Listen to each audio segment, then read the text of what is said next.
Começa agora um programa que traz tudo sobre o livro mais lido em todos os tempos. Apresentamos O Som do Livro.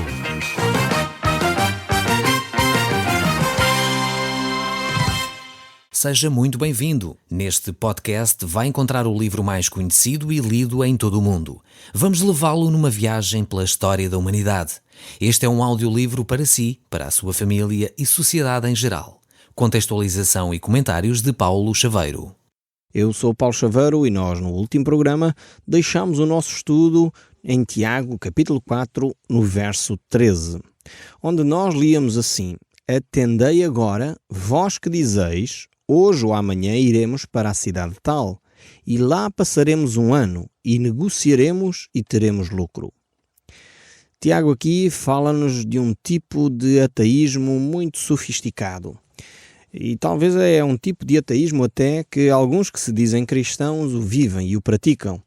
São aquelas pessoas que fazem planos na sua vida, delineam áreas de trabalho, objetivos, desejos, mas nunca consultam Deus. Esquecem-se sempre de incluir Deus nas suas reflexões.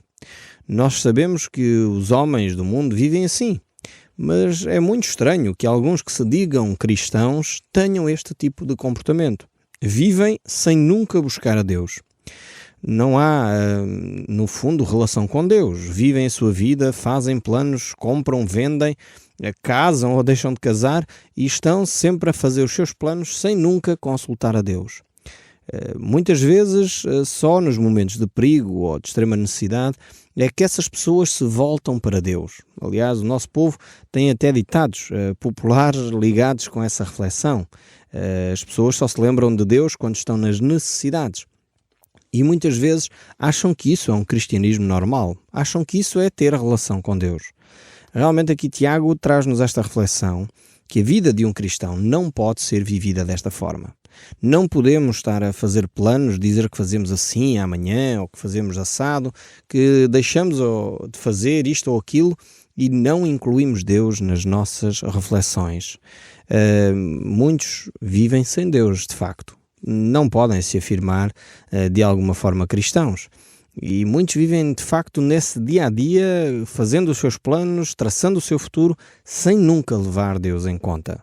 Deus deveria ser a primeira pessoa a quem nós consultamos antes de fazer as coisas. Se nós dizemos que Deus é o nosso Supremo Senhor, se nós dizemos que Deus é a nossa prioridade, se nós dizemos que realmente a coisa mais importante da nossa vida é Deus, então nós deveríamos dar muito mais atenção aos planos de Deus, às orientações de Deus, àquilo que Deus deseja para a nossa vida. E não fazermos nós os nossos planos, não os nossos projetos sem incluir Deus nessa reflexão. Deus tem que ser o primeiro a delinear aquilo que nós devemos fazer. Como eu já tenho dito várias vezes, eu tenho aprendido muito acerca de Deus e do meu relacionamento com Deus através dos meus filhos. E os meus filhos, se vivessem a sua vida e dissessem bem, o pai e a mãe são muito importantes, mas nós vamos fazer os nossos projetos, vamos para a escola onde nós queremos, vamos namorar e casar com quem nos apetece. O pai e a mãe não têm nada a ver com o assunto, nem queremos sequer informar o pai e a mãe do que está a acontecer connosco. Se estou triste ou estou alegre, não é preocupação do pai e da mãe. É óbvio que isto não é um relacionamento. É óbvio que isto seria uma relação extremamente disfuncional. Era uma família que precisaria, de certeza, de terapia para se poder reorganizar. Mas nós achamos que este tipo de comportamento com Deus é normalíssimo e que assim temos um bom relacionamento com Deus. Realmente precisamos de refletir seriamente na nossa intimidade com Deus. Se temos intimidade com Deus, se dizemos que Deus é importante para nós, se compreendemos e aceitamos aquilo que a própria Escritura diz, que devemos amar a Deus acima de todas as coisas e ao próximo como a nós mesmos. Esses são os dois grandes mandamentos das Escrituras. E nós concordamos com eles. Realmente temos que começar a consultar mais Deus para o nosso dia-a-dia, para os nossos afazeres, para os nossos projetos. E não é só consultar Deus no sentido de dizer Deus, vem abençoar este projeto que eu tenho. Não, é uma atitude completamente nova que eu estou a propor. É perguntar a Deus, Deus, quais são os teus planos para a minha vida? E nós sim aí entramos nos planos de Deus. Você, se fizer esta mudança de mentalidade, esta mudança de atitude, vai ver que realmente a sua vida vai mudar radicalmente. Vai começar a ter uma experiência completamente nova no seu dia-a-dia. Provavelmente os seus dias vão passar a ser muito mais produtivos e muito menos estressantes. Quantas vezes nós nos fadigamos, cansamos, desgastamos com tanta coisa que não provém de Deus. E eu estou a falar para cristãos até, para pessoas que até buscam a Deus, mas que muitas vezes se esquecem de incluir Deus nas suas reflexões, se esquecem de incluir Deus nos seus projetos de trabalho, se esquecem de incluir Deus no seu dia-a-dia. Isto tem muito a ver com uma teologia que nos foi passado ao longo de décadas, de que Deus é um Deus distante, Deus é um Deus que não se importa connosco, Deus é um Deus demasiado ocupado para tomar atenção para cada um de nós. Esta é uma teologia que nos foi sendo passada e nós, infelizmente, fomos acreditando nisto. E hoje estamos tão longe de compreender quem Deus é que queremos fazer a nossa vida à nossa maneira. Eu quero dizer, por aquilo que entendo das Escrituras, Deus não está longe. Deus preocupa-se consigo, Deus quer intervir no seu dia-a-dia, Deus está interessado em que você tenha êxito na sua profissão, seja bem-sucedido naquilo que realiza e não entre em depressão, não entre em stress, não ande constantemente desgastado, afadigado, a correr para a frente e para trás, sem ter um propósito maior na vida do que simplesmente trabalhar. Nós precisamos de facto de incluir Deus nas nossas reflexões, incluir Deus na nossa família, incluir Deus no nosso trabalho, incluir Deus nas nossas relações sociais e certamente quando começarmos a fazer isso, então a nossa vida vai melhorar de certeza, vai ser muito diferente. Nós, como cristãos, devemos viver debaixo da orientação de Deus. O verdadeiro crente está unido a Deus e deixa que Deus influencie o seu dia-a-dia. Ele não se lembra só de Deus de vez em quando, não se lembra só de Deus aos domingos, quando vai à missa ou quando vai à igreja, não se lembra de Deus só assim à hora da refeição, onde faz uma oração rápida, porque enfim foi ensinado e educado dessa maneira. Não, o verdadeiro cristão desenvolve um relacionamento com Deus.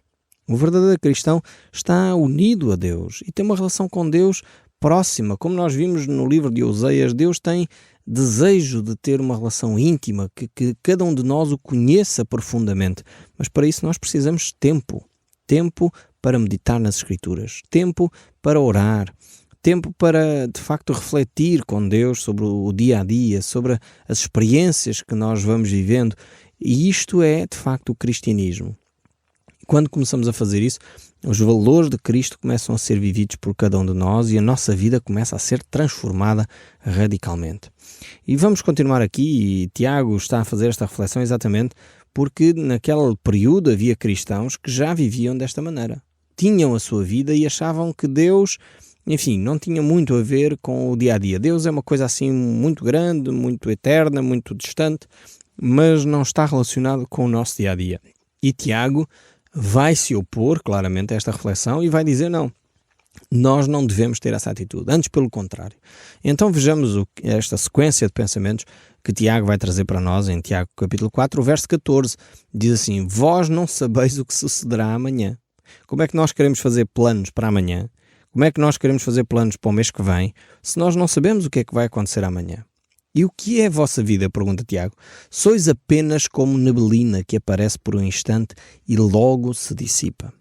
E realmente, quando nós começamos a analisar a vida, começamos a ver que de facto ela é uma vida breve. Mesmo quando falamos com pessoas que têm 70, 80 anos, a vida passa rapidamente por nós. E nós temos que vivê-la o máximo que podemos, viver o melhor que podemos. E para viver o máximo que podemos, não podemos desperdiçar tempo. Não podemos desperdiçar tempo com alcoolismo, não podemos desperdiçar tempo com vícios, não podemos desperdiçar o nosso tempo escravizados com problemas de tal forma que nos afastam uns dos outros. Nós temos que realmente valorizar as amizades, valorizar a vida, estar apaixonados por aquilo que é a vida, para podermos realmente aproveitar ao máximo aquilo que Deus nos deu, porque a vida é como uma neblina que aparece e logo por um instante se dissipa. E esta é a brevidade da vida. E realmente muitos de nós talvez concordamos com esta afirmação de Tiago, mas temos dificuldade em melhorar a qualidade da nossa vida, em apreciar o tempo, passar tempo com as pessoas que amamos, passar tempo com aqueles que são importantes para nós, investir o nosso tempo, as nossas energias em conhecer quem Deus é, energias que nós devíamos investir para alcançar a paz de espírito, a serenidade, o bem-estar. E realmente muitas vezes gastamos-nos em guerras, tricas, confusões, gritarias, e isto não conduz a nada. Vivemos amargurados, cansados, fadigados. Não é este o propósito de Deus para nós. Mas por isso precisamos incluir Deus nas nossas reflexões. Precisamos incluir os valores que Deus tem para nós na nossa vida. Então a verdadeira vida é de facto vivida intensamente, mas ao mesmo tempo podemos dizer que, apesar de querermos vivê-la intensamente, ela é breve, é curta e não dá sequer para nós realizarmos todas as coisas. Às vezes, meio a brincar, eu costumo dizer que os meus dias deveriam ter 48 horas para poder fazer todas as coisas que eu tenho para fazer. Mas se calhar o que eu tenho que fazer mesmo é desbastar algumas coisas que são supérfluas, que não são se calhar as coisas que Deus tem para eu fazer, para que eu possa investir e efetivamente o meu tempo, as minhas energias naquilo que é vital e naquilo que Deus me pediu para eu realizar. E quando eu faço isso, então eu tenho um sentido de realização profundo, sinto-me realizado, sinto-me satisfeito porque alcancei os objetivos de Deus para a minha vida e dessa forma há prazer naquilo que nós estamos a fazer. Eu costumo dizer aos meus filhos que eu tenho a melhor profissão que alguma vez pode existir. Tenho a melhor profissão do mundo, porque além de fazer aquilo que eu aprecio imenso, além de poder ajudar muitas centenas de pessoas, ainda me pagam para eu poder fazer aquilo que eu aprecio, aquilo que eu gosto. E isto é tremendo, ter este privilégio de poder realmente estar dentro da vontade de Deus, fazer aquilo que é a vontade de Deus. Então, se você foi chamado por Deus para ser médico, seja o melhor médico que Deus alguma vez viu à face da terra e invista a sua vida com sabedoria, com discernimento, com disciplina naquilo que é o propósito de Deus para a sua vida. Se Deus o chamou para ser empregado de escritório, seja o melhor empregado de escritório que alguma vez esse escritório viu. Se Deus vos chamou a ser varredor, seja o maior varredor que alguma vez a Câmara viu. Se você foi chamado a ser outra coisa qualquer e coloca aí o nome da sua profissão, empresário, servente, qualquer coisa, você seja de facto, efetivamente, aquilo que Deus planeou para si.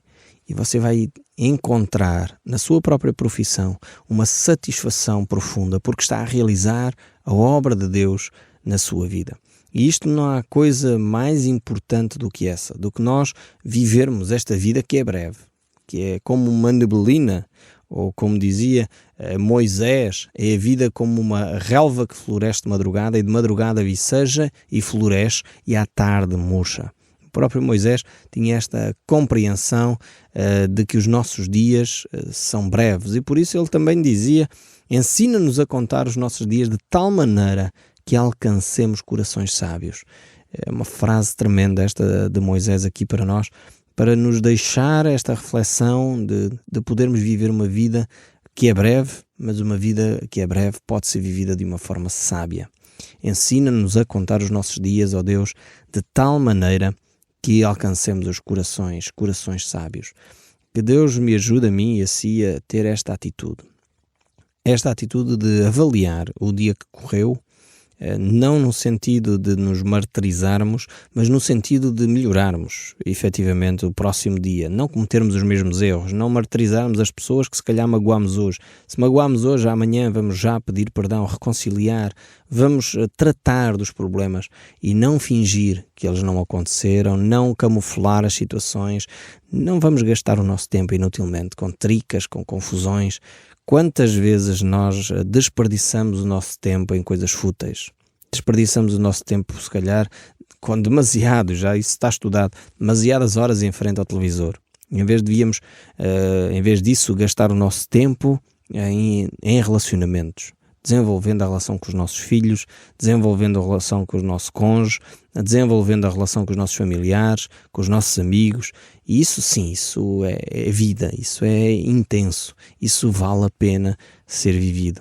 É óbvio que há alturas em que devemos descontrair, descomprimir, mesmo a vida social muitas vezes desgasta-nos e é necessário um tempo de recolhimento, de sossego, de descanso, horas que fazem falta para nós podermos recuperar.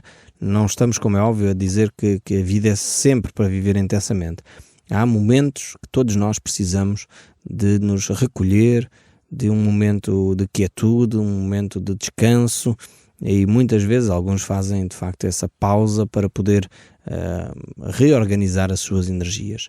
Mas tenhamos esta atenção que de facto a vida é breve e quanto mais avançamos nos anos, quando começamos a contar os tempos em décadas, então aí começamos a perceber que a vida já passou, já correu muito e é necessário realmente fazer um balanço da nossa vida e investir naquilo que é prioritário. Para isso precisamos procurar em Deus, procurar qual é a vontade de Deus para a nossa vida. E nesse sentido evitamos desperdícios de tempo, desperdícios de energias e desperdícios de recursos, pois realmente estamos dentro daquilo que Deus tem para nós. E por isso mesmo Tiago nos desafia nesta linha, no verso 15, a dizer o seguinte: em vez disso deverias dizer, se o Senhor quiser, não só viveremos, como faremos isto ou aquilo. Esta atitude que Tiago nos desafia aqui é uma atitude de submissão a Deus. Se Deus quiser, não é só uma frase feita, não sei se reparam, porque às vezes nós somos muito hábeis a criar frases. Criamos frases feitas, frases que, enfim, têm pouco significado para cada um de nós, mas aqui o Tiago não está a sugerir que nós arranjemos uma frase bonita para dizer, não, se Deus quiser, que é o que muitas vezes nós fazemos. Não, se Deus quiser, mas no fundo não estamos muito a perceber o que é que estamos a dizer. Tiago sugere-nos aqui uma frase que é uma frase consequente, uma frase pensada, um entendimento da vida. Quando aqui afirmamos, se Deus quiser, não só viveremos como faremos isto ou aquilo, como eu disse, não é uma frase feita, mas é uma frase consciente. Ou seja, temos a consciência que Deus é o Deus da vida. É Deus quem nos concede vida, é Deus quem nos concede saúde, é Deus quem nos concede energia, é Ele que nos dá a permissão para fazermos isto ou aquilo. E aqui então percebemos quem Deus é. Deus é o Deus soberano sobre todas as coisas, Deus é o Deus que governa a minha vida e por isso mesmo eu digo se Deus quiser. Ou seja, manifesta por outro lado a minha submissão, a minha humildade e a minha orientação e dependência de Deus. Eu não sei se você consegue compreender todos estes aspectos que encerra esta frase que Tiago nos sugere aqui neste verso 15. Quando dizemos se Deus quiser, significa que eu estou sujeito a Deus. Eu estou submisso à orientação daquilo que Deus me mandar fazer. No fundo, dando uma imagem ainda que muito pouco, enfim, com muitas falhas, e cuidado às vezes com as ilustrações, porque elas são sempre falhas em relação a Deus, mas é como se tivéssemos um patrão que nos paga para fazer uma tarefa. Quer dizer, se o nosso patrão nos diz para nós arrumarmos uma determinada caixa e a nossa tarefa é fiel de armazém e nós só temos é que arrumar caixas, então temos é que arrumar as caixas, somos pagos para isso. E não há ali muito para discutir com o patrão, quer dizer, mas eu gostaria era de pôr aqui umas flores. Não, mas você não tem nada que pôr flores, tem que arrumar as caixas, quer dizer, mas isto ficava muito mais bonito se levasse aqui umas cortinas ou se levasse aqui umas luzes em neon, mas essa não é a nossa função. O patrão é quem decide o que nós temos que fazer e a nossa tarefa tem que ser cumprida porque foi para isso que nós fomos contratados. Isto parece razoável no mercado de trabalho, mas muitas vezes nós dizemos que Deus é nosso Senhor, mas muitas vezes queremos fazer as coisas à nossa maneira. Deus diz-nos para ir num determinado caminho e nós dizemos, mas Senhor, se nós puséssemos aqui umas florzinhas e se nós fizéssemos aqui mais um floreado e se nós dessemos aqui mais um jeitinho e se nós gastássemos o tempo mais ali... Nós não temos que fazer estas concessões nem diálogos com Deus. Deveríamos procurar se Deus de facto quiser. Então eu vou fazer a vontade de Deus. Vou-me sujeitar àquilo que Ele tem para mim. Mas isto requer intimidade com Deus. Requer conhecer a vontade de Deus. Agora, muitas vezes nós nem queremos conhecer essa vontade porque nós temos mais uma vez um conceito de Deus errado. Pensamos que Deus é um Deus tirano, um Deus que nos vai fazer mal, um Deus que está pronto para nos maltratar, e Deus não é nada disso. Deus é um Deus bondoso, um Deus que quer o nosso melhor, e se Ele diz que o caminho é este, provavelmente é de facto o melhor caminho, e nós não vamos conseguir ter um caminho melhor do que aquele que Deus já nos indicou. Só que nós achamos, e lá vem de nós outra vez aquele sentido de que nós temos um pouquinho de Deus em nós, lá queremos nós inventar uma alternativa, achamos nós que sabemos um bocadinho mais que Deus e queremos fazer nós as coisas à nossa maneira e normalmente dão erradas. Seria de facto bom que nós pudéssemos confiar cada vez mais no nosso Deus para que experimentássemos essa boa, perfeita e vontade de Deus que é agradável para cada um de nós. E o verso 16 ainda diz: mas em vez disso continuaremos a orgulhar-nos das nossas capacidades, esquecendo-se de que essa segurança orgulhosa é má. Quem sabe fazer o bem e não o pratica, está a pecar. Agora Tiago mostra como as coisas são.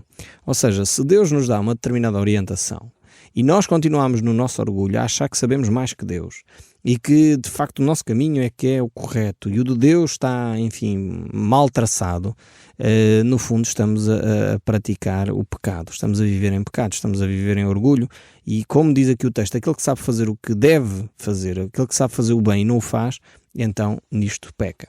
Aqui temos um pecado que talvez é pouco falado, que é o pecado de omissão. Ou seja, eu sei perfeitamente aquilo que preciso fazer, mas não quero fazer. Eu sei que talvez tenha que telefonar para um amigo e conversar com ele, mas eu não estou para aí voltado. Eu sei que de facto deveria ajudar aquela pessoa que está carenciada, mas não me apetece nada porque não estou bem disposto hoje. Isto é o pecado de omissão. Eu sei que há um amigo meu ou uma pessoa conhecida que está a viver um conflito e a minha palavra iria fazer diferença, mas não me apetece lá ir. O Som do Livro, uma produção da Rádio Transmundial de Portugal.